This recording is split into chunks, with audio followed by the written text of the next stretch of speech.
Alors Jackie, 22 novembre 63, c'est vraiment un livre qui se focalise sur les 4 jours entre la mort, le 22 novembre, de JFK et les funérailles. Ce sont 4 jours où Jackie Kennedy va vraiment tout orchestrer, alors que ça lui tombe dessus comme ça, que c'est une femme de 34 ans, qui a 2 enfants, qui est jeune et qui est très heureuse à la Maison-Blanche. C'est tout son bonheur qui va s'arrêter net. Et en plus, elle va vouloir, et elle l'a fait instinctivement, et c'est ce que je montre, porter l'œuvre de son mari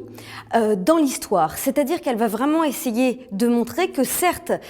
il s'arrête en pleine gloire et qu'il n'a pas été au bout de tout ce qu'il voulait faire pendant son mandat, mais que justement, pendant ces 4 jours, elle va essayer de mettre en valeur ce qu'il a déjà fait et ce qu'il espère qui va continuer à être mis en place aux États-Unis. En gros, elle va essayer de parachever son œuvre politique. Et pour ça, elle a seulement 4 jours, puisqu'après, elle ne répondra quasiment à aucune interview de toute sa vie.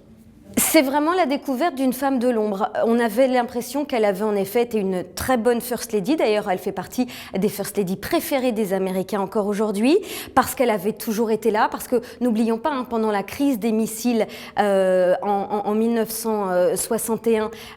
et en 62, elle est toujours là aux côtés de son mari et elle ne va pas partir, elle ne va pas aller se réfugier dans un bunker, elle va toujours être là pour montrer qu'elle n'a pas peur, et ça c'est très important de montrer que malgré le fait qu'elle soit une jeune femme avec de jeunes enfants, elle est là auprès de son mari pour soutenir les Américains. Et c'est vraiment tout cela qu'on a découvert petit à petit et qu'on ne mettait pas du tout en valeur et que j'ai essayé de mettre en valeur dans mon livre. L'intérêt de Jackie, 22 novembre 1963, c'est qu'on voit minute par minute, à partir du moment où le couple arrive à Dallas le matin, tout ce qui va se passer à Dallas une fois que JFK se fait tirer dessus et comment elle va gérer pendant les 4 jours jusqu'aux funérailles,